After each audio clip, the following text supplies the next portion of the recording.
tilt it a little bit towards me. Hmm.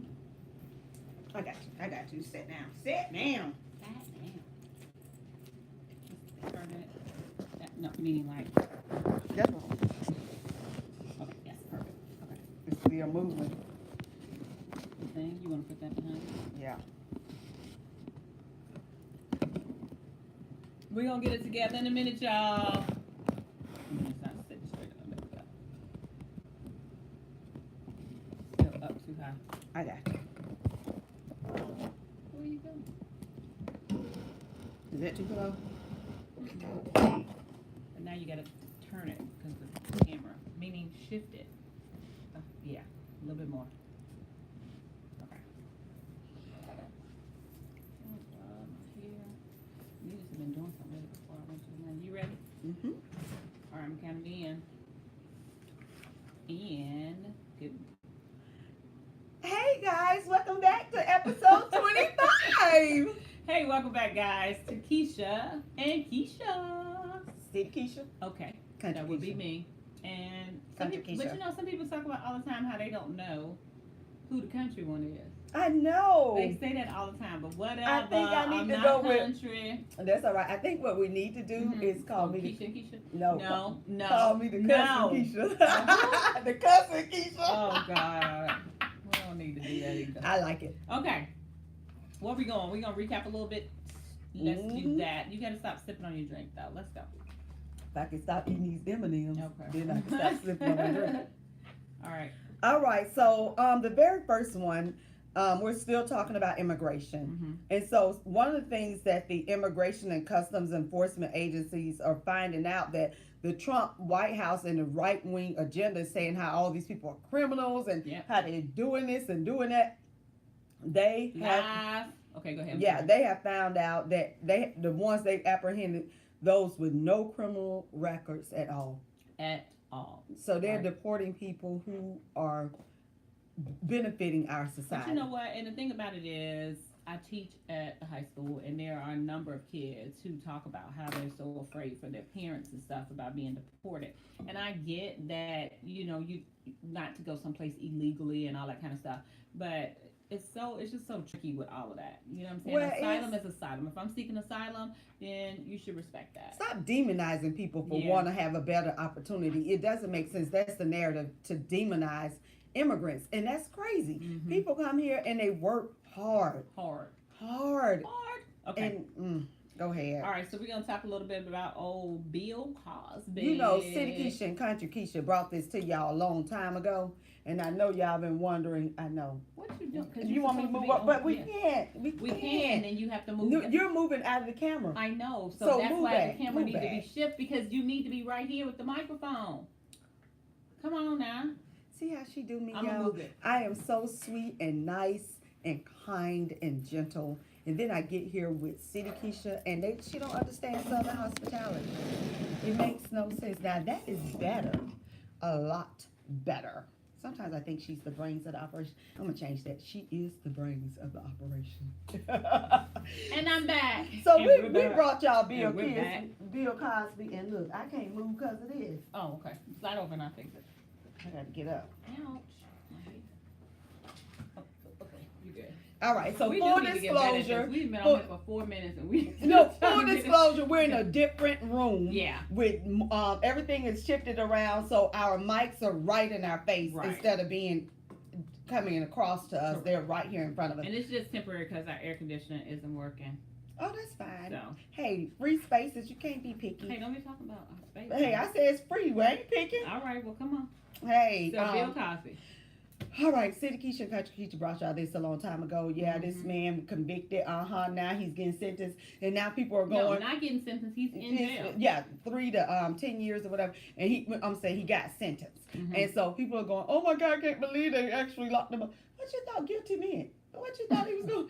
And then I'm sitting here going, But more for the importantly, victims. yes. So it's like everybody's It's- like, oh, it's just wrong because they're not locking up these other men. It's wrong Their because he's day old. is It's wrong coming. because what they're gonna do to him. Listen, separate all of that. And those are separate issues that I am not just don't want to talk about that right now. I want to talk about the fact that he did things to women. He admittedly did things to women. He got convicted of doing things to women. And guess what? He's serving his time. It says you will reap what you sow. Work. The system work. Okay, so one of my friends put up a meme of the lady who got Emmett Till killed. And they was like, oh, we're going to pull her in and take her to court. Hell, I don't care. I'll bring that heifer in. What are y'all saying? No, like they make that in relation to Bill Cosby. Like she hasn't been brought in. This is black people. I love y'all, but why y'all act so stupid sometimes? Are y'all crazy? This man had more than 60 women come out. If only one of them are right. Yeah. If only one. And clearly he's a rapist. Mm-hmm. So if that's the case, and he got convicted, and the lady lady, she didn't look all glamorous and go. What does it matter what she looked like? No woman deserves a man to put something in her drink, and she wake up and he's on top of her doing stuff that he said that he know to do. That's how he get them to have sex. So the bottom line is, we're gonna be able to talk about more of this with, of course, Kavanaugh later. So I don't want to waste too much more time on this. He's in jail. And old Jay had the nerve to say that he should have remained on house arrest. Well, why should you be comfortable in your home for the rest of your life and stuff that you did? No, he need to go think about it at 80-something. He still got some of his mind left. And Jay, with his health and his age and the nature of the crime, there's not a warden in this county that wants the responsibility of Bill Cosby. It doesn't matter. I think they should let him do his time under house arrest. So they gave him his single cell. It's across from the infirmary. So, hey. All right, so Van Zandt.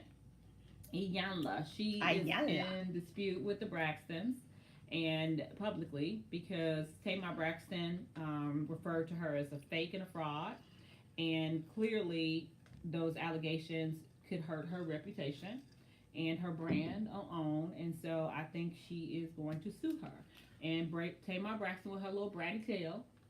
I told you to stay off of Instagram and Twitter. But she needs to grow up and realize that some things that you can't do. Like she wouldn't even allow anybody to do stuff for her. But she's a Trump. I keep telling you, she like to go on there and get to typing and talking about people. This is not the only person. You didn't name it. You didn't give it a name. She's a Trump.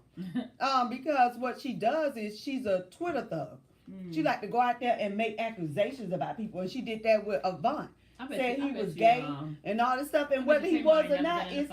I can see she ain't, because all that mouth. If she ever been in a fight, that'll calm that mouth down. All that mouth. All right, so let's go on. So now, of course, Kavanaugh. Whew. And I want to say this. I know that there are situations where women may not be telling the full truth about an encounter. And I think that that's unfortunate.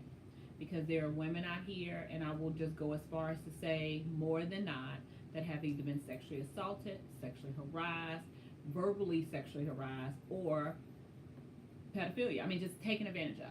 So when you think about that, something that's very personal, that you have a hard time even talking about, maybe to a therapist or confiding in a friend, but you're going to come out publicly and talk about it, and people shame you, and then you wonder why people wait so long to say stuff.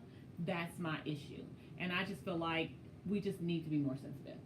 That's my big thing right there. Just be more sensitive. I am going to go a step further and add to everything you said. But if a woman feels uncomfortable in any situation, regardless of how it is, it's how she felt.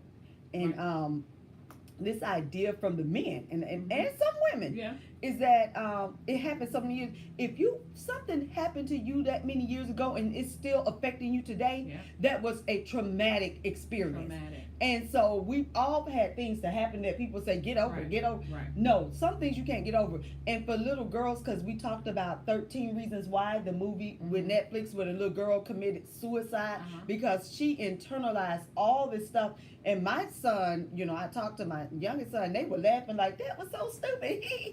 To her, it wasn't. Right. So that's why you don't know. You can never make that determination for anybody. And the thing where I'm watching the trial and the men are so belligerent, the men are so nasty, and I'm talking about the men who are on Judge Kavanaugh's side.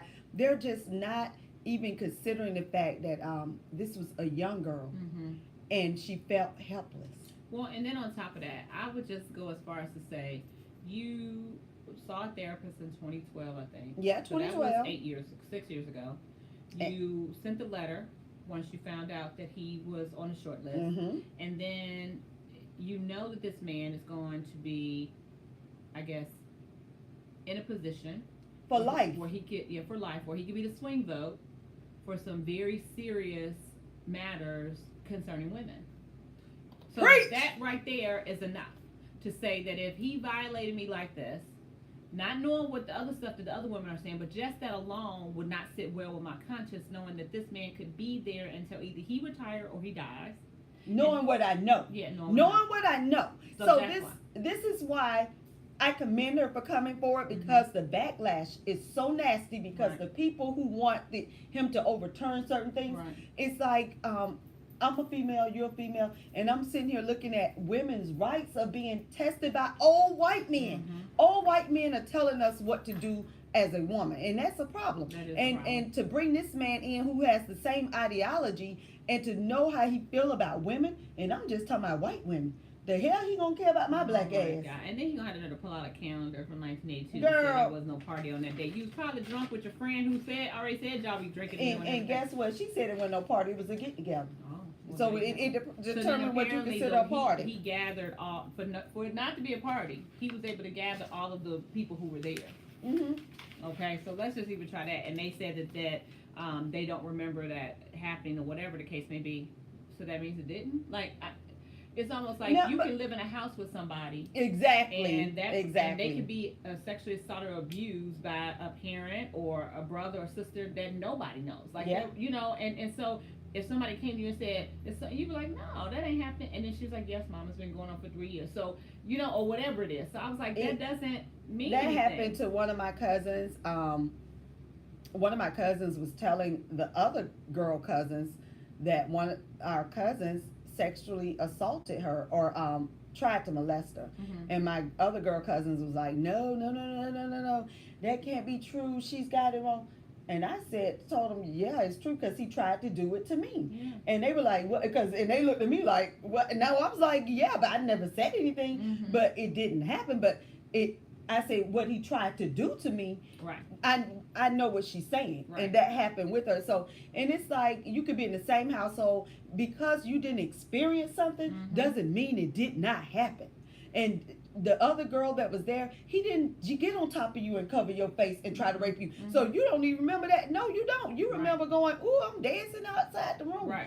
But if it had happened to you in that space, I bet you would remember. Would have remembered. And because you don't remember, does not mean that it did not happen. Right. Just say that, and she said it, and Miss Ford said that they wouldn't remember because it did not happen to them. It's something that I cannot get rid of. It's very personal, very personal. Okay, so here we are once again caught up in Apple Tech hysteria, and I just had Keisha create her meme, and we're gonna put a little meme My thing meme is up. gorgeous. Oh, she was reluctant to do it. Let's I just know. start. I hate So technology. here's my little meme. I'm She so got excited.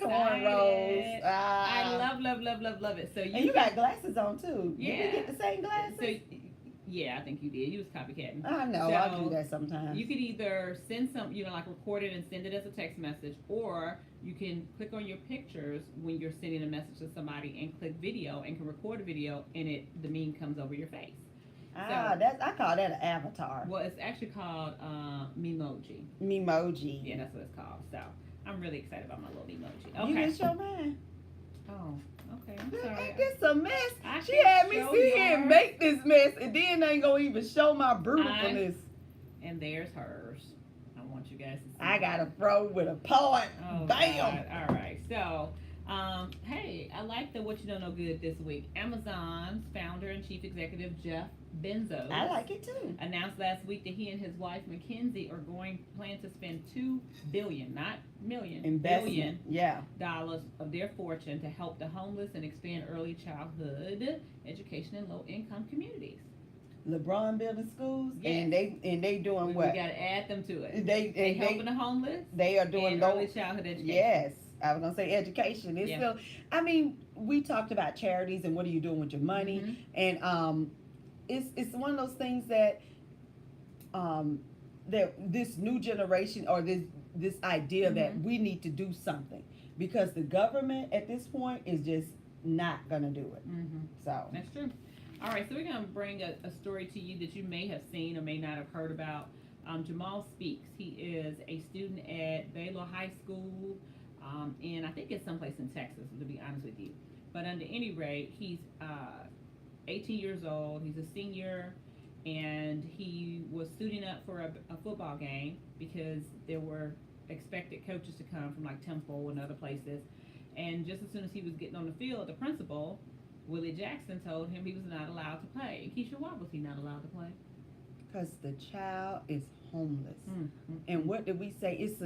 The system is barred. Once you get in, it's like it takes everything to get you out the system. Yeah. Because everything is against you. Well, he said, I was upset first because I had so many people come to see me play. He goes on to say, I work so hard on and off the field, have a good GPA, work in my classroom and outside of school. I'm homeless. So to me, just trying to stay in the area to get back and forth to school is already tough. A Because challenge. houses and stuff like that. Because he, here's his dream. I mean, he wants to be able to go to college and do this. And so I just think sometimes stepping in and helping, because that's what God loves. He loves you helping the homeless and helping the children who've lost their parents. Well, So, okay, so you've been talking about trying to speak about this Nancy Worley for a while. Let's go. What you talking about with this chick? I know you've been trying to stop me, but baby, Nancy Worley just got voted back as the Alabama Democratic Party chairwoman. The reason I'm breathing hard is because this chick is and the stories I've read, it basically said she's bad at her job. Okay. And I know you was like, what does that mean? Well, let me tell you what that means. Robert Bentley was the governor of Alabama. Right. He had to leave the office. House Speaker Mike Hubbard and Justice Rob Moore, they all had convictions going on in the Republican Party. And she didn't even take advantage of any of this to get some Democrats in office in Alabama. I'm from Alabama. It's a red state. And sometimes we tend to say we'll never win here, we'll never win there. And she had the opportunity that all of this stuff that was happening in Alabama with Republicans, she didn't even take on that. And some of the stuff that she did while there was just confusing and like what are you doing? It's like seeing incompetence in your face. Okay. But this is the way the writer wrote it. If you heard a strange noise around noon the day that they reelected her, that was thousands of Alabama Republicans cackling all at once while Democrats were gagging on their lunches. It's like this was a win for the Republicans, not the Democratic Party. I would Party. tell you that I was gagging the same way as I'm sitting here listening to your president, number 45, go before the world leaders at the United Nations. And he had the nerve to say his administration has accomplished. You weren't laughing. He said his administration has accomplished more in less than 2 years than any other administration in the United States history. I have watched it so many times. I know it verbatim. The crowd just laughed, and the more he talked, and he was like, "Okay, well, I really don't know why y'all laughing." Thinking, I mean, like he is no. He said, He said, I didn't expect that reaction. Right. I mean, but I'm just saying. And then when he he was looking embarrassed. And I'm gonna tell you, as a woman who look at folks, he didn't expect that reaction because you're doing a campaigning speech at a United Nations. You ain't none of these folks vote for you. Then you turn around and they laugh at you because the idiot Trump supporters are cheering you on, and then you get laughter and you don't expect it, and then you look cray. And then you go on to tell us more about your wonderful administration. Oh, God. And then he goes on to say, we will never surrender American sovereignty to an unelected, unaccountable global bureaucracy. And he says, America is governed by Americans. We reject the ideology of globalism and we embrace the doctrine of patriotism. If that's the case, then if that's the case, and go home. No. If that's the case, then why you let Russia run our voting process? If you don't want to be globalized, I haven't heard you debate. I haven't heard you go against that. Well, you obviously Russia. You think Russia part of America? Well, apparently he must be. The Bolivian president. Bolivia. Woo, Jesus. What did he say? He gave him an earful. He said, "Let me tell y'all something. Trump was forced to sit through a lengthy tongue lashing from Morales on Wednesday, and Morales told him, I would like to say to you, frankly and openly here that in no way is the United States interested in upholding democracy. And he go on to tell him that you're putting kids in cages. That's not democracy. He go on to tell him how you treated immigrants. He go on to tell him how you doing with Iran. He was like, no, nothing about you is a democracy. Well, all right. So beyond Donald Trump, Amazon.com unveiled some 70 new devices and capabilities for its Alexa product. And it's kind of cool. So some of the things include a microwave with that AI, with that artificial intelligence. Yeah. Where you can tell it to do certain things and cook certain things, a wall clock, a wall plug. So they're saying, are these homes, are families going to see this as being connected? Or devices that are connected. Put your microphone. I was chewing. Oh, okay. I was trying to. I was trying to read that. Yeah. Okay. And then you just okay. All right. So are they seeing it as a way to keep families connected or spy on us? What you think? I think keep us connected and kind of move it into kind of like that George Jetson era, right? Remember that? Yeah, the Jetsons. Yeah. Kids? Yeah. I think it's too much. You think it's too much? I am from the country, running water and electricity. I cannot. People where I'm from still got landlines. We finally then came on in the house use bathroom. Baby, they got landlines. Oh wow. Okay. And the cell service is horrible, so you gotta have a landline because you can't get no sailor. Oh wow. In the woods. But yeah, this might be a little too much from the country. Right. So Don Lemon, I just wanted to mention this because I think he just gave a very good point about the whole Kavanaugh thing and about people being molested. And I just want to quote him and saying, he said, in my life, it hasn't mattered if a person was 17 or 70. The pain and the damage are real and it never goes away. Never. And he says people aren't always who they present themselves to be in public. He says a molester doesn't have an M on their forehead. People are tricky characters. Innocent until proven guilty must remain the law of the land, but at the same time, some guilty people do cloak themselves in innocence. Remember, after all, Bill Cosby was America's dad not so long ago. And I just like the fact that he just said it never goes away and you don't know what people are dealing with. So going back to 45, have you seen the way he's attacking the women and then talking about how they come after him? You're the one that said that you grab women by the pussies. He did say that. And so what are you saying? And you said it on a live mic. Well, he's just trying. And what amazes me about all this, like I've sat and listened to some women who was talking about the Kavanaugh thing, and they were like, he was 17, she needs to get over it and this and that. Okay, let it be your daughter. Let it be you. Let it be your sister or your mother. So don't compartmentalize something because it is not personally affecting you. Understand that if you're going to feel that way, if somebody gets abused, then feel that way, period, for every individual. Well, I'm going to say this, too, and you said it was women, right? Let me say something to y'all. This man going after a job. And I'm going to tell you, this is about his character and who he is. So don't come attacking her because she's telling you what he did to her. I don't care if it was 55 years ago. This is who he is. And some people, when people show you who they are, hey, believe them. And I believe what she's saying that he showed her. And at 17, I see the arrogance now because I've been watching all day. He's been an asshole on TV. Who? Kavanaugh. Oh. And he's coming, and Kamala Harris, I got to go back and watch because my mama said, girl, he just was nasty and screaming at her. Let me tell you something about people. When they're nasty and screaming at you and being outrageous, and he's doing it on the national forum, I cannot believe that this man is Supreme Court material.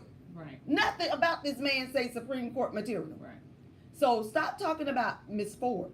And let's focus on this man y'all trying to put on the Supreme Court. That's his character. And he said they go, who doesn't drink beer? Everybody drink beer. I don't drink beer. Right. So everybody don't drink Very it. dismissive. And I think you made a point, even though I was trying to stick to the fact that being sensitive. Because I feel like guys, they talk about how girls do this too, but in the barbershop, they say things. They may say something like, don't take it that way, and all this kind of stuff. And they don't have any sensitivity to the fact that we're deemed the weaker, of the two, and that how, and back, in biblical times and back in the early days or whatever, how women were seen as property, or they were seen as objects and different things. But I'm like, the bottom line is, again, don't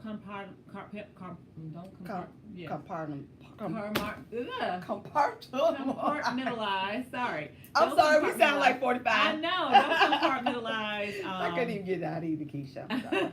You know, the fact that if it's not your family or people who are close to you, then, oh, don't worry about it. Because I'm pretty sure you couldn't look your wife in the face or your daughter in the face and tell her, oh, no, that's how boys are. Don't worry about it. You know what I'm saying? Well, and then some men are finding out that a lot of women have stories like this. A lot of their daughters even have stories like this. But the other part is that women fought so hard for rights. Oh, God. Please, we cannot go back to a Brett Kavanaugh taking rights away. Right. And for the women who want him to take their rights away, y'all let him take yours, but don't get mine. Okay, so let's move on. In Florida, we have a vote for, and basically it is, we believe in second chances and democracy that works for everyone. In Florida, 1.4 million people have served their time and paid their debts after a former felony conviction, yet still can't vote.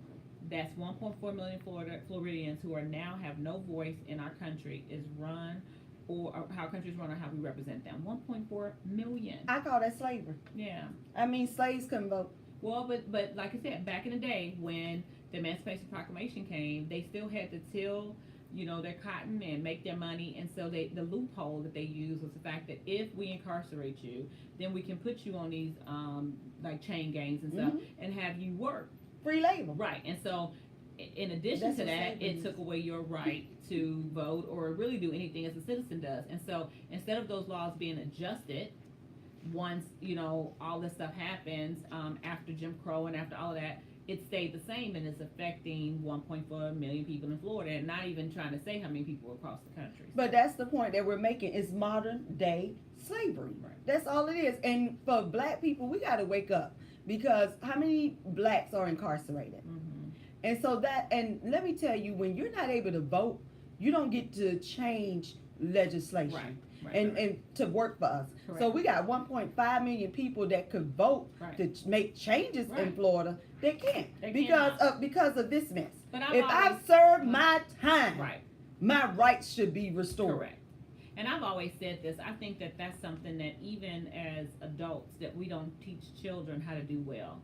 If a child messes up with their parents, say they do something that they were, you know, against whatever, or even in school or whatever, as adults, we always find a way to constantly remind them, constantly convict them, constantly bring it up. And then sometimes the kids get to the point where they just feel helpless with it. But you don't teach them how to come back and have redemption. You don't teach them how to repent and say, hey, you know, let's learn how to preach. Yeah, but they don't. And then we talk about Christianity, because most of this red state of Florida is Christian, and they don't. If you don't believe in second chances, then why are you Christians? Because that's the whole thing about forgiveness. Right.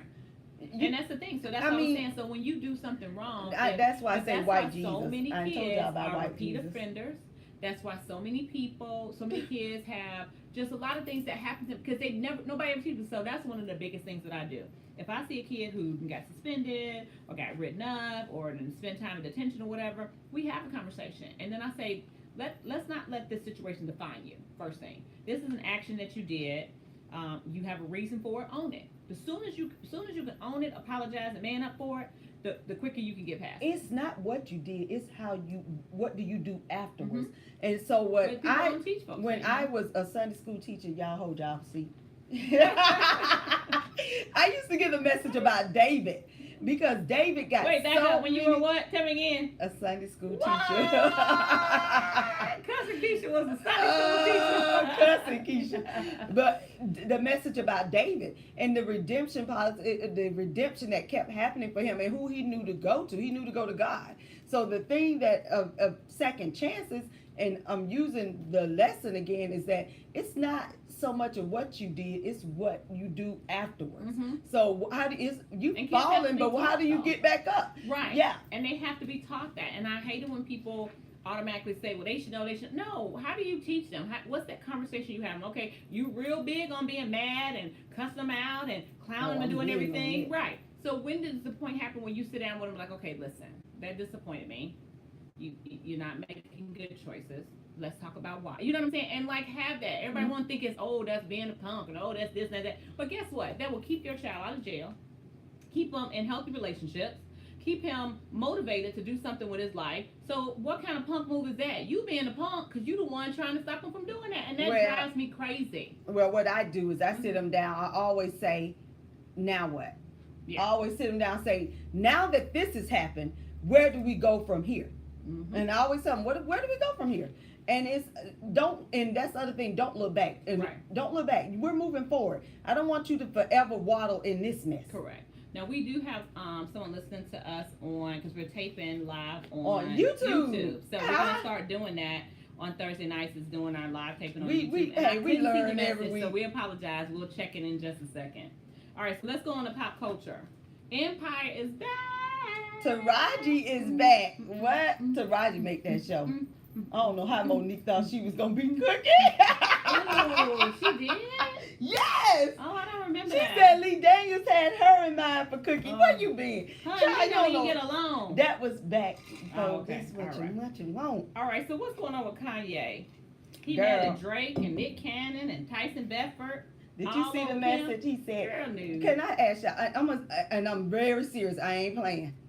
When you marry a hoe, you can't shut up all the people she done slept with. I'm sorry, you knew who she slept with. Well, everybody knew. She did a porn tape. She did a sex tape. But that's what got her popular. But that's how you know. No, but that's the point I'm making. Now he's talking about, don't put that on my wife. And then the wife. Well, hold on, this one got me so Charlotte. They say don't make a you can't turn a hoe into a housewife, okay? So let me get this straight. Charlemagne, Charlemagne, what the hell is you talking about? Well, now hold on now, because when Kanye came out and did that whole thing, remember when we talked about him, you call him Kountry and all that stuff, I listened to that whole hour long with him and Charlemagne. Charlemagne was really getting at him, but the conversation got to the point where you really got to see whatever his, because sometimes people... No, I'm talking about recently. Okay, Charlemagne. Talking about, they shouldn't be talking about that man, wife, and he should come after them. Listen, you're going to be mad at the world. Well, but here's the deal. This the wife you chose. I can't agree with him, though. I don't.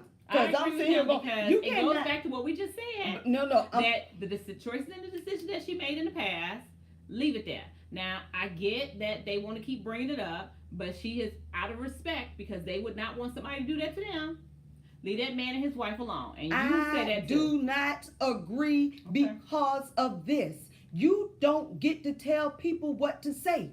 Your wife, that is her past. And because you did something, that don't mean for Kim to waddle in it. Kim has moved on. So but you don't get trying to tell Kanye what to say. No. I'm not telling Kanye what to say. What I'm saying is Kanye is coming after other people about his wife. Right. Talking about don't put my wife's name. And what I'm saying is, Kanye, you wasting your breath. You can't stop people from talking about your wife. You can put it out there. I don't think he was stopping him. I think he was defending his wife. That's something different. He said, keep my wife's name out your mouth. He was defending his wife. But the reason, okay, hold on. The reason why I'm saying that is because your wife's name in their mouth. Whatever. I mean, he still was defending his wife, and he should defend his wife. That's his wife. I mean, that's the same way if. But he knew she slept with them people. What are you defending? He's defending her because people are talking about her. Excuse me, is it an untruth? Listen. No. Just is it an untruth? His wife. Period. Okay, I'm gonna go back to another thing. Kanye, sit your stupid ass down. See, this is the reason why I do not understand you. You don't understand slavery, but you understand Kim with her legs spread open for everybody to see. You understand that bullshit, but you did not understand slavery. Carry on. I know. I'm just trying to understand. I'm trying to understand how he don't understand slavery, but he don't understand how people still were slaves. But his wife, who was actually in a porn tape with her coochie out, I get it. He don't understand that people still talking about that. You can't talk about it. Hold on. Okay, I heard you rant. Let me say this. Sometimes I honestly feel like you connect things and I don't understand the connection in them. You know what I'm saying? Because it's like, okay, yes, he did that and he talked about this whole thing and those are his views and his opinions. Just the same way, these are his views and opinions about his wife. You connecting slavery with the fact that he's defending his wife with these guys mentioning stuff. If it hurt her feelings, he's sitting there with her. Yes, she did all that kind of stuff and maybe she's sad about it. And he just said, hey, keep on my wife. I mean, I think that's a husband thing to do. I think it's a stupid thing to do. All right. And because you knew before you became her husband, this was your wife. Kimberly Thompson from Beyonce's former Oh drummer shit. has filed for a civil harassment restraining order against Beyonce. The blast is reports and court records viewed by Pitchfork confirms. According to the documentation, this chick alleges that Beyonce is practicing extreme witchcraft and magic spells of sexual molestation and was trying to harass her. Among other allegations, she also claimed that Beyonce murdered her kitten.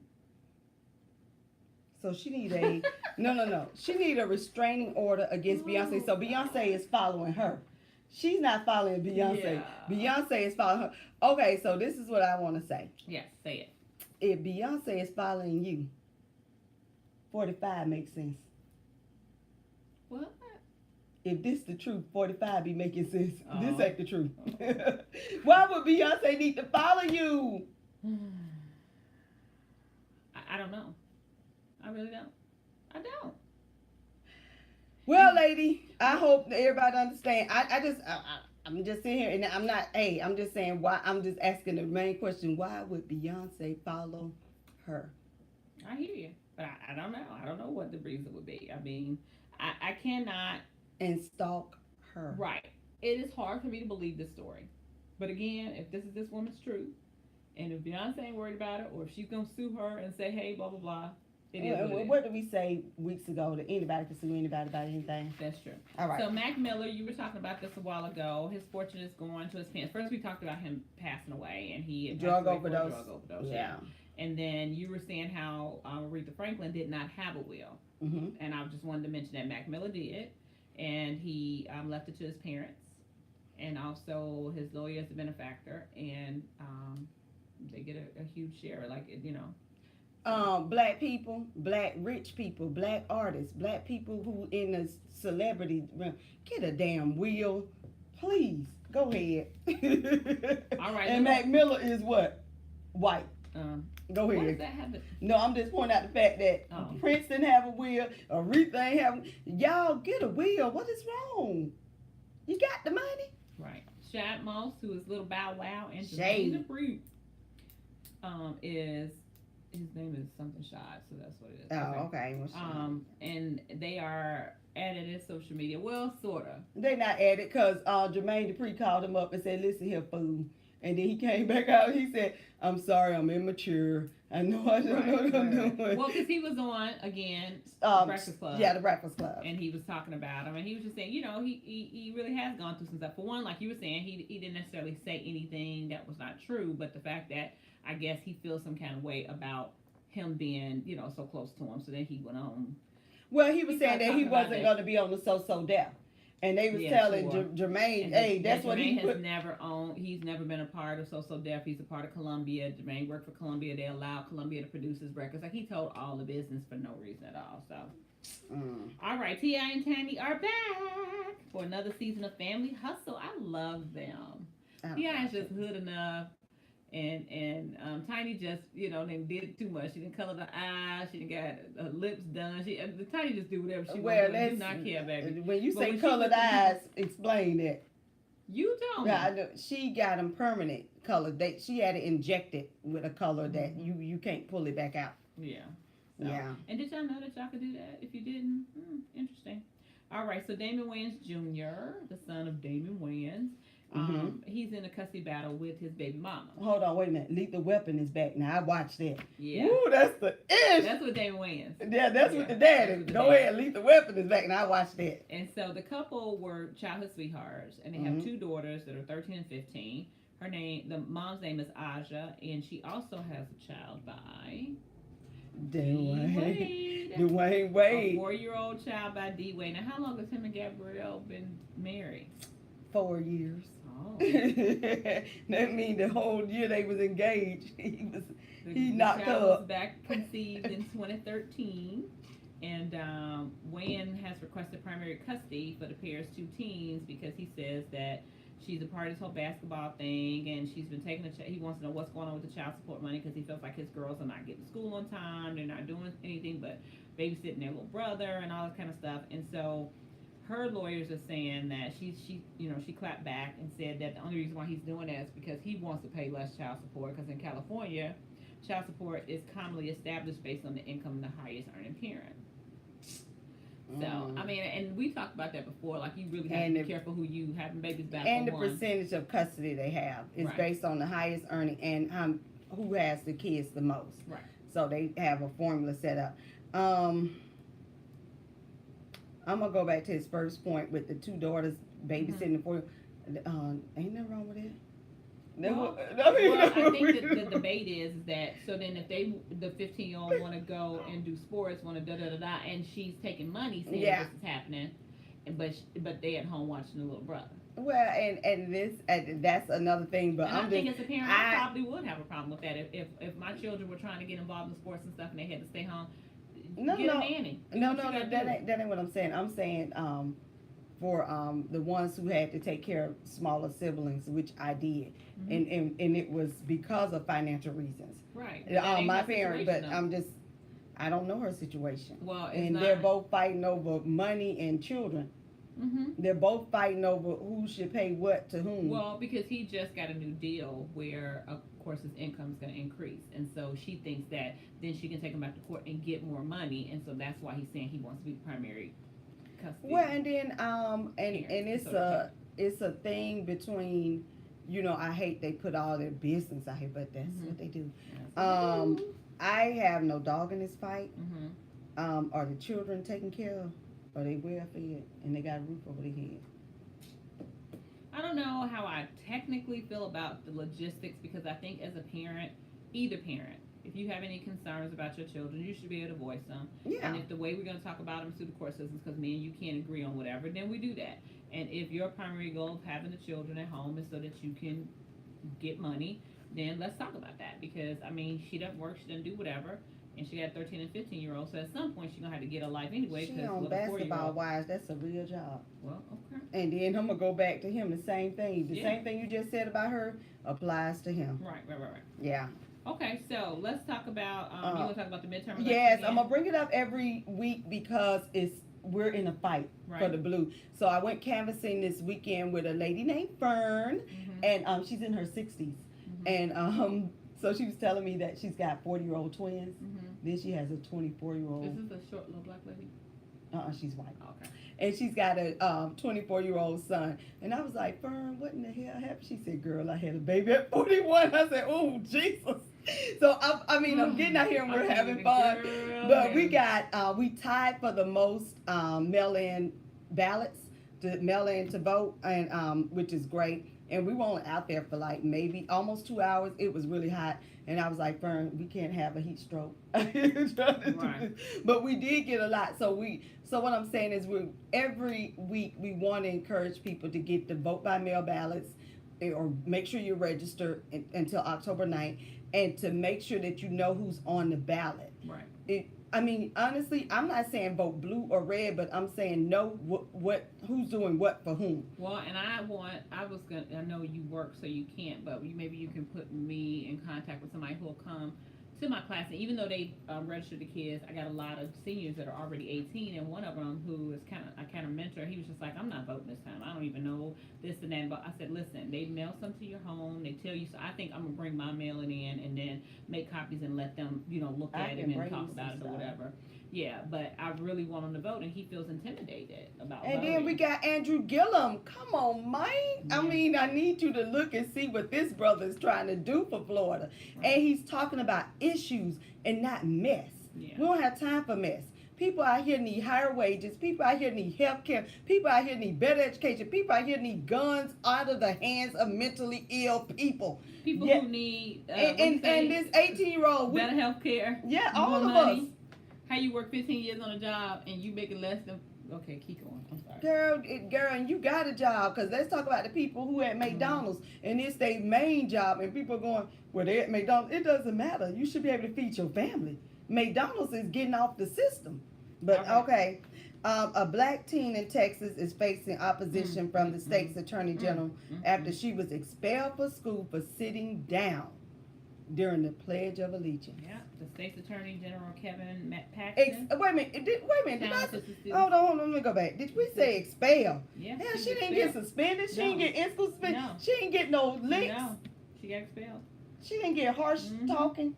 And she says, I felt the flag doesn't represent what it stands for, liberty and justice for all, and I don't feel what is going on in the country. I don't, she said, and so it was my choice to remain seated silently. I'm going to say this to you at this school in Texas. Mm-hmm. You're just being racist. It has nothing to do with a flag and the Pledge of Allegiance. It has nothing. I know, in the state of Texas, because it was a silent protest, under Texas law, students need permission to withdraw from participating in the pledge.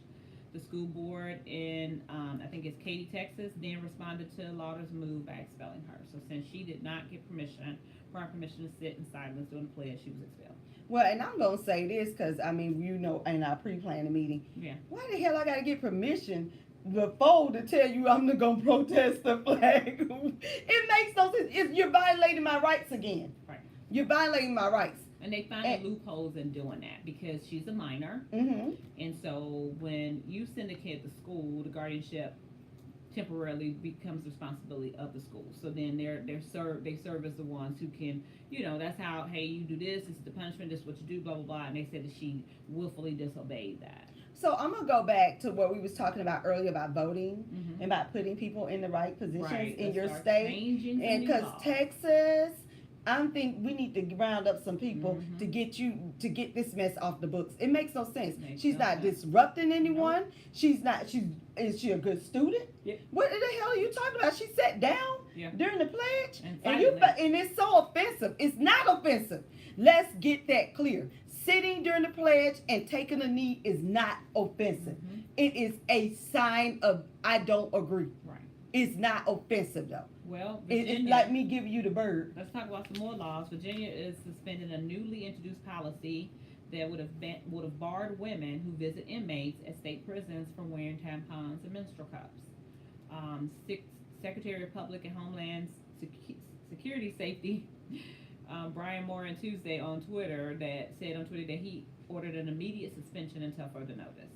The abrupt about face comes after a widespread media coverage of the state's prison officials plan to ban tampons starting next month. Can I say this? And we've been saying this all day. Right. Women's rights are they're here taking them away from us. Right. And it's men that are doing it. Yeah. It is men. And we're sitting here and we're not voting women who are going to make sure we keep our rights. How in the hell are you going to tell me about my tampon and my damn menstrual cup because you're talking about contraband? Contraband been getting into prisons way before tampons and menstrual cups. They've been getting contraband in. Yeah. Okay. Let's think about prison reform and stop worrying about me and my pad. Hello. So, Nike slogan, believing in something if it means sacrificing everything, was posted on Jesse Williams, I think it was Instagram. Twitter. Okay. Mm-hmm. And he was promoting his new movie depicting the life of Emmett Till's mother. So he took pictures of that, He did a meme. Well, of Emmett Till's mom, with this slogan. Yeah, with the Nike slogan. And he ended up taking it down. And he was teased. Well, Black Twitter went off on him. Let's say it that way. So I got something for Black Twitter. I'm sorry, I gotta say it. We are the most sensitive ass people on Black Twitter, and then in what is it, IRL, in real life, y'all don't be doing nothing. And I didn't find it offensive, and I felt like he was promoting the movie, saying get out there because we're in the same climate of men, unarmed black men being killed at the hands of white people. That's the message that Colin Kaepernick is putting out there. And Nike endorsed that message.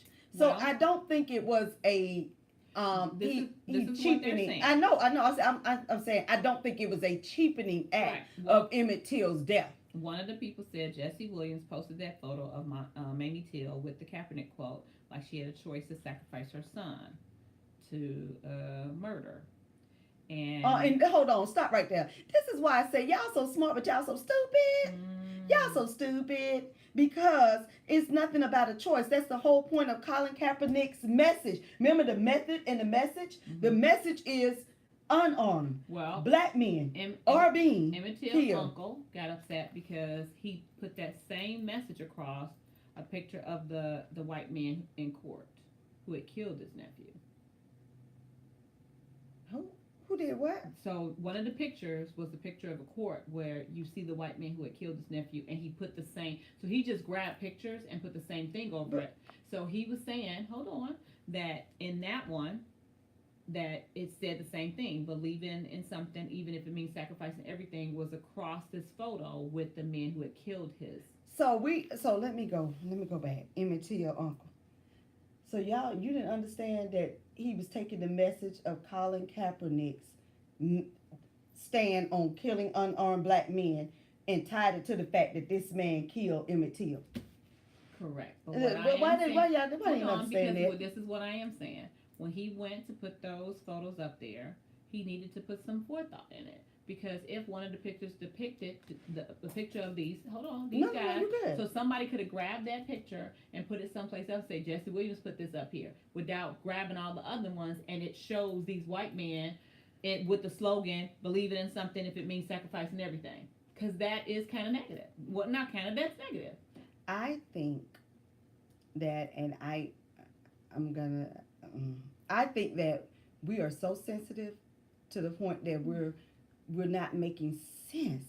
And I don't think that Jesse Williams, the one who's in the movie for Emmett Till, the one who is actually putting forth his story. I just think let me finish. He should have took and selecting the photos. That's all that is. Just the same thing I said about that sensitivity. So I don't get to finish. Yeah, you can finish. No, I can't. If you're talking, I was in the middle. Go ahead. So this man who's actually trying to get Emmett Till's story out to the masses, this man who's using the image of what Colin Kaepernick is the same message, because everything we keep saying about the white people not understanding the message of why Colin Kaepernick took a knee is that unarmed black men are being killed at the hands of white people. So Emmett Till's story is that he was an unarmed black man that whistled at a white woman, that they said whistled at a white woman, which he did, but he was killed and drugged, and nobody could understand how these two correlate together. Nobody could understand that this was not a disrespect to Emmett Till or his family. This was not any of that. It's the message. The message is that black boys have been being killed by white people for years. All right. To be or not to be. Does everyone have that one sexy encounter that didn't count? It was either too bad to count it, not memorable, or you regret it and is embarrassed to count it. You first. Oh, all yours are so wonderful. That's a lie. You told me Sunday it was one. I did not say that. Oh, you did? Mm-mm. I thought you did. Well, I enjoyed my first, and I'm still enjoying it. Well, I'm going to say this because I have an alter ego named Tamika. Mm-hmm. I'm going to let her speak. Okay. Tamika. Okay, speak. Tamika said that she's had several of these, and she will not repeat it to anybody. Oh, wow. Okay. Matter of fact, Tamika said she don't count it. Okay. That is a 0 for you, bro. All right. Well, I mean, and now I'm gonna tell you how Tamika don't count. That means you get no repeat performance. Well, I think that's exactly what should happen. You do not get a repeat performance. You don't get. There's no do-overs. And you're right about that. Sure, no, ma'am. I mean, and here's the deal. Like, Country Keisha back. I think I was talking to someone. Oh, it's a book that I was reading. And it was just talking about how, it was so taboo for women to enjoy sex or to have these feelings and want and desire certain things. It was like, that's so taboo. And when you think about it, men get in the game, and it took them a minute to realize you need to be pleasing a woman. And some of y'all just ain't pleasing. Well, and the thing is, when you please the woman, it helps you. Well, hello. Okay, so they don't get it. They'll get it one day. All right, if your spouse or significant other had an alcohol problem, would you stop drinking? It depends on what stage they are in the alcohol problem. Okay. Like if they are newly sobriety, we would sit down and talk, what are your triggers? Mm-hmm. Because what we need to discuss is, it's not about the person who's not, that doesn't have the problem. It's about how to keep you on your sobriety. So if you tell me that seeing me drink is a trigger for you, then I have to consider that. But if you tell me that having a bad day at work is a trigger for you, so it depends on the situation. You got to find out what's your triggers and why you drink, not just whether or not I drink. I don't have the problem. Well, I think to me, if it's a spouse, if it's a friend, if it's a mom or whoever, if what I'm gonna do is gonna cause you to struggle, me not doing it right then ain't no big deal. No, but that's what I just said. Uh-huh. I said sit down and figure out what's the Right. trigger. So if you are alcoholic, Keisha, and you tell me whenever we go to a club, you want to drink, so I say let's not go to the club. You know, I don't want to be a part of that for you, but I mean, you have to sit down and figure out what is actually the problem, not just say me stop drinking because you stop drinking. That's probably not even what you need. Okay, do you have a story like Christine Ford from Lazy high Ford. school as a 15-year-old girl? Do you, Keisha? I Say do not Keisha. have one as a 15-year-old high school girl, but I do have one as a college student. I was walking, actually, I think to go see my boyfriend. I'm not sure. Well, I remember walking, headed to the dorms. I don't know if I was visiting friends or whatever, and someone that I know very personally walked up on me and got really aggressive with me. Like, to me, it was like out of the blue for no reason. I was like, what the heck, you know? And I guess they thought that I was okay with it, or I wanted Oh, we it. all want it. Yeah, and it was Let just, me see. Show them your wanted face. so it was so inappropriate, and you know me, and I wilded out, and I was just like, you know, so, but we did talk about it later, and You like talk to actually, people. this person is still in my life today because he married someone who I am very close to, and we dealt with that situation. He and I never shared it with anybody else, and he, you know, was apologized for it or whatever, but it was totally inappropriate, and I felt vulnerable because he was a football player and really Big. yeah. I mean, I don't know. I know that there may be some women out there who have never had anything happen to them, and I know they're in the bubble somewhere. But Well, I mean, and I'm saying that, I'm saying I know that may be the the case, reason but I say that is because, like, I can think of one of our friends' daughters who is, you know, she was very sheltered, but on top of that, she's just not somebody who has a lot of friends, a lot of experiences, and you know, and I don't think that's ever happened to her. Now, I'm not saying it won't. and what we're saying is it can happen in the grocery store. It can happen anywhere. Well, yeah. In the mall. So it doesn't have to be. It can be out of your structured Girl, environment. yeah, like me and my Yeah, friends- me and because my guys friends were- used to do that. Yeah, me and my friends were playing outside the school one day, and a pedophile was in his car, and he kept trying to call us over. He was like, "Heck no!" He said he So had we a started nickel. throwing rocks at him and stuff, and one of them hit him, and he went to pop up, and you could see he had been playing with himself. Like, it was, yeah, it was so. So when I was in high school, these two boys, I'm not gonna say their name, and my school was so little. I mean, they were grabbing me on my butt.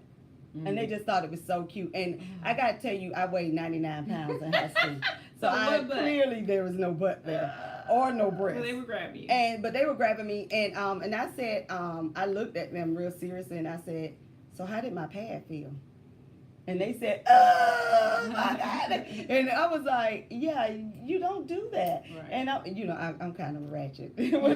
what Peaches said, I'm ratchet. Really? All right. But I was like, no girl likes that from strangers or people you're not attracted to. If it was my husband touching me, I'm like, okay, that's cute, boo. But if I don't know you, don't touch me inappropriately. Right. And the last point to that is that how, again, that sensitivity thing, how guys will kind of shrug that off. Oh, every boy done grabbed the butt, and every boy done did this, and every boy done did that. And I called my child, and I was like, you know, tell me the truth. Like, you know, he says, you know what, Mom, when I was in elementary school and stuff, boys were doing it. He says, but you know what, I looked at this girl's face one time when they did that, and she looked so hurt. He said, to myself, he said, I'll never forget that. It was like, why would you want to do that to somebody? I was going to. He said, I never did that. He was like, I just didn't, because it was just, I felt it was inappropriate. I was going to add to that what DJ just said, that she looked so defeated. And that's what happened. Like, for me, I fought back. Every girl don't have that in them to say, I'm going to really mess with their head. Right. And every girl don't have it. So they look at it, and for some girls, it just takes away their spirit. It does. And for me, even though I'm telling you and joking, I still remember it. If you remember something, it did something to you. And how old were you then? I was in 15, then. But and again, I can't tell you what day it was. Right, but you remember that, and you I remember it was at high school. Who did it? I remember who did it, and I was in high school. With old girls, I mean, like they just make me. I can't tell you who was around us, who else saw it. I don't remember all that. I just remember they did it, and I responded. Don't forget that, yeah. Yeah. All right, so health and wellness. To get the flu, should we get the flu shot or not? Okay, well, before you say I'm on the fence. 80,000 people died last year of the flu or flu like related illness. Oh, okay, so, not from the shot. No. Well, I got the flu shot for the first time last year with DJ, because DJ is at school and we were trying to work, and I never gave it to him when he was growing up. He never had a flu shot. So I said, well, you're not in a controlled environment. You're someplace. So he got it, and then I got it because he did. And you old copycat. And I'll be honest, I don't remember getting sick at all during that season or whatever. So I don't know. That was my first time doing it. Well, I'm on the fence because the first time I got the flu shot back in 2000 or something, in 1999, my job was giving it away for free. Yeah, I love free stuff. I jumped in that. I'm gonna get this free flu shot. I was so sick from the flu, and I was sitting at home. I couldn't, and the flu is the worst. I mean, it's like the worst. And so I was sitting at home watching GMA, my favorite morning show, and they were saying that the strand that they put together for the flu shot was wrong. They picked the wrong ones, and everybody was getting sick from the other strand. And I was like, just my luck that I didn't get the right strand. Right. And I know, like, they start doing this active culture, which then your body gets immune to and all that kind of stuff. So they used to do dead ones, and so now they do these live, and so you can get sick from it or whatever, but it's supposed to like build your immune system so that you won't. But it's so many strands.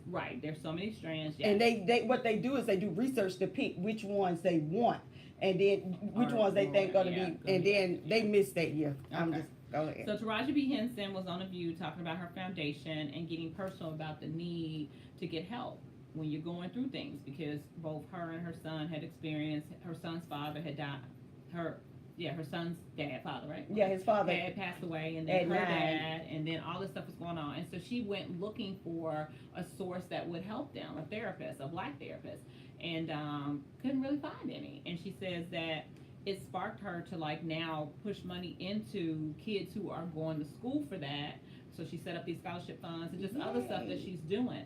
And so one of the things that really stood out to me was that she was like, there are culturally incompetent therapists. So there's tons of therapists, and yes, they have some ideas and principles to help you get over depression and stuff like that. But what they don't realize is that we are constantly like going through social issues that she's like, every black person has probably have, got PTSD or whatever because of all the things we keep going. And for mothers with sons, one of the things like me and you mothers with sons, when they go out and into this world, I start hyperventilating. But cultural incompetent therapists, and we found that teachers, they just don't get our culture. And it's like they think that, in other areas too, it's like we really got to start focusing on people understanding where we're coming from. Well, she said another reasons why black communities, don't talk or don't feel the need to talk is because of just trust issues. And so a lot of us, but that's, like I said, since slavery, where you go trusting some folks and then, you lynch, whatever. You in Africa, you go trusting some folks and you on a ship headed to America. People, right? Okay. So you get misdiagnosed, they tell you to pray it away, they see it as a weakness, we're demonized, and she was like, the people who need it the most is us because of these societal issues. And so we just don't want people to not get it, and it's just one of those things that's unfortunate, which leads us into our Hey Black Child. And both of us have boys, and we've raised men. And so I wanted to take this from something that Jay-Z said, because people, were talking about him when him and Beyonce, the fact he cheated on her and they went through this whole thing. And so he says that he revealed that it was emotional stress that came from there first. And he admitted that he went into survival mode because of it. And while in survival mode, he said he shut down emotionally. And so he couldn't give the emotional ties to his wife. It led to him feeling regretful, that he just lost the connection. And that pushed him eventually to cheat on her. And he was like, you have to survive is what he's thinking. But with men, that's how they think. I have to be the hunter and the gatherer and survive, da da da da. And so when they go through these things, you can't see me weak. Yeah, I can't put my emotions out there. I can't really tell you the truth. I can't talk about those things. Why do you want me to talk about those things? That's not how I'm built. I don't want to. And so I'm just challenging our little girl. I'm challenging. I really connect to this. Yeah. Okay. Because I'm challenging our African American role models and fathers and grandfathers, and it's time to start talking to our boys, because there are a lot of boys that are depressed, a lot of boys that are seeking, just how do I deal with guidance? Guidance. They can't talk about stuff, and it's gotten so bad. And literally, it's guidance culturally. Another black male, another black male to show these other males how to do. But my other thing is, I was telling Keisha in our pre-meeting that as a single mother, I really connect to this shutting down and going into survival mode, because all I focus on is taking care of the kids, making sure we have, and all this other stuff that's going on. I don't let it get to me, and it's like, okay, you're still a human being. And I think one of the things that was stressed to me, you can spend money on yourself, because I wouldn't do it.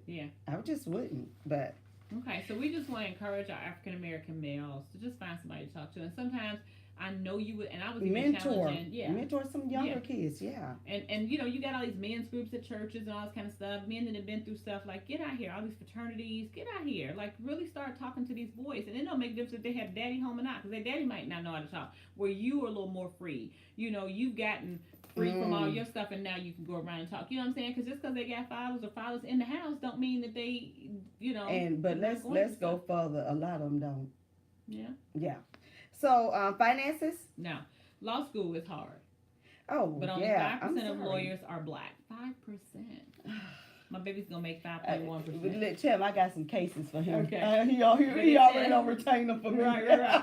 For the 5% of lawyers that are black, 52% of children cases that are waived to criminal court are black. So more than half the cases are going to criminal court, and then they either plead down for people who are innocent because they fearful that, hey, if you do this or whatever. And so we have 5%. No, I was going to say 52%. That means over half of the kids in the system are black, and they don't have anybody to represent them that look like them, that understand them, that culturally get them. Yeah. So it's like you're already doomed. Right. How do you get out of this mess? Right. And in addition to that, like we just said, we talked about repentance. They don't know how to come back from things. So that's making it worse. So they get, it's just. And they're in survival mode. They're in survival mode. They don't even know how to just be a kid. Yeah. They always wondering where they're going to have a roof over their head. They're going to have food. Is somebody going to try to hurt them? Do they have to defend themselves? Then the natural progression of becoming a man and realizing these things. So all that's going through their head. I mean, it's just so much, and they really do need the support, and I see them every day, y'all, and there's so many of them that need you. If you are a black man that even halfway got it together, just go and spend an hour a month. And I gotta say this, getting it together is going back to reaching for these kids. So it's not so much as do you have money in the bank and all this stuff. No. One of the things that I learned that one of my uncles was saying, that we don't have men teaching boys how to do stuff like cut the grass, fix the, just show a flat tire, change some oil, change a light bulb. I know my friend said her husband can't change the light bulb. Change a flat tire, like you said, But these are things that get to black boys and make them feel happy. All right, well, go ahead and talk about your financial piece. So we were talking about the Acorn app, and I wanted to, I was going to get it. So I was like, ooh, I'm going to jump on there and get the Acorn app. And before I did, it was like, you better read something. So it's a investment app. So if you're not like me, it's not going to do me any good. You have to pay $1 a month to have this app, to put this change into a thing. Unless you're a college student. I'm saying for me, because I'm not a college student. So it benefits college students, and it's an investment. So they take that change. It's not money for them to spend. It's being invested into to a long-term investment. And in the stock market is still risky. You could still end up losing it if at some point no, that's what I'm saying. I'm saying it's not for me, because I don't need to pay $1 for you to invest my change at my age. And you have to have $5,000 in it. If you don't have $5,000, it's $1. If you have $5,000 in there, it's 25%. They charge you 25% a month. 0.25. Yeah, 25% Of what? of your $5,000. If it's over $5,000, they charge you 25% of what's in Why do you there. have 0.25? That's the 25%. Okay, I'm just saying the No, point no, made the a point- difference. If The it was- 0.25 is 25%. Okay. Okay, my math may be a little fuzzy, but I It thought is, but if the you point- put 0.25, that don't mean 25 to me. But go ahead. Yeah, but that's what it is. Okay. Good. Yeah. So let me explain business and how it works. We are sister girls here. Come on. We're sister girls here, and we try to do business. And I'm sitting here thinking, do people not understand? If I give you a fee for my service, that's business. If white folks give you a fee for their service, that's Why business. do you always have to just say fee? Why you have to If I give you a always- product, why you doing if I break produce your something deal for with you and it's for a Lord, fee, right. that is but that's business business. for anybody, not No, just no, no. white people. But for some reason, for black Good people, Lord. they feel like they don't have to give you a fee. They don't have to. They can give you nothing. But they found, and I'm gonna say this for Nike, and Nike saw an opportunity. They use Cap, and people are like, oh, they use Cap, but it's business. It's business. And they also got a contract with the NFL. They on both sides. For 8 years. And guess what? That's business. Yeah. They're making money. But you got to think about They it. 30 found a years way. ago, it was the Just Do It, and they had Bo Jackson. Remember him? Ooh, Bo knows best, and all those He different. played baseball so, yeah. and football. I had this posted. Error. Okay, go ahead. And so, and we're going with business. So I got a recap with Jeffrey Owens. Nicki Minaj gave him $25,000 to help him get off his feet because, they found him working at Trader Joe's. And he said he never understood why people would feel sorry for a man that's working. But he took the $25,000 and gave it to the Actors Fund in memory of the late, great Earl Hyman, because he played Cosby's father, Russell, and before he died, he lived in the Actors Home. So the Actors Fund helps the Actors Home for people who are actors and they don't have money because they really don't have retirements and stuff. Right. For long-term actors, they don't have retirements or anything. So he put it back in that fund to help other actors to give back to them. So it's not so much about everybody want to be rich and have money sitting on. It's about what you do with what you have. And he had little and he gave it to people to help them. Yeah, like that one. Remember that one Marine who gave his last $20 and the lady tried to pilfer all his money? Yeah. All right, so I just want to talk real quick about Webster's new words. There you got new words in their dictionary called rando, adorbs, fave, hangry, mocktail, and they, totally made it in their own right. Like they were just like, these words are words that we commonly use. This is just the way it is. What the hell But is possibly rando? Rando to be random. Oh, I was like, no, I'm totally no. rando. Right. No, I don't do totally rando. Okay. Well, no, you I'm asked. too, Let me I'm just too, keep talking. Yeah. But possibly the most outlandish is TL semicolon DR, which is shorthand for too long, didn't read. Okay. And so what people fail to understand, and I was having this conversation with some people at church, your dialect, your lexicon, the way that you talk in the South compared to the North, or blacks compared to whites, or Hispanic, it's not that it's because it's not the King's English, don't make it wrong. If it's a word that is used and it has been incorporated into the society effectively, just like every other word from the beginning, it could be a word. Like, let it go. Like we say soda and y'all say pop, or we say drink. Yeah. Give me a drink. Or cola, and be like, what, soda, but like it's still the same thing. It's still the King's English. Yeah. So. Yeah. But and that's just the way it goes. So. Yeah. All right. So we got a little thing now called That's hot. That's not. Okay. So we have 5 things we're gonna talk about, and first thing you think in your head now. Oh, I'm gonna tell you the truth. Here we go. Bald man. That's hot. My boo ball. Oh God. You're so hot, boo. Men cleavage. That's not man cleavage. No. Oh my God. You got more breasts than me. No. Oh, Not hot. You can't have no cleavage or no bra. And no breasts. But you know what? What's crazy is that most of that gene comes from their mom's side that they adopt, and so they have to go and have surgery to get them removed and stuff like that. And some of that's just fat. Your ass gets fat. You No, lose weight I'm and not- you get rid of that. I'm saying some of it is just fat. It's fat particles that make up breasts. That's how I got had a breasts. friend who I literally gained had weight. them. That's how I got breasts. And you do, yeah. Oh, really? Yeah, I never had them before I was an A cup. Oh no, I've always always had them. No, Okay. I was an A cup. Holding hands in public. Hot. That's hot. Hot. Yes, yes, Hot. yes. He Men- already know that. Men with pedicured hands and feet. Definitely hot. That's hot, baby. Because if you take the time out to go and get I them don't feet, want to answer this and because them he hands. makes me sick. He Oh got my beautiful God. hands and feet. Yes. Oh my and God, you I love hate it, it. and it's I hate adorable. Sorry. I hate it. All right, skinny jeans on men. No. And see, I would have to No. say, let me say this. No. Hold on. That Because is there are not. some men that are extremely slender. Like my son. He is just straight up and down.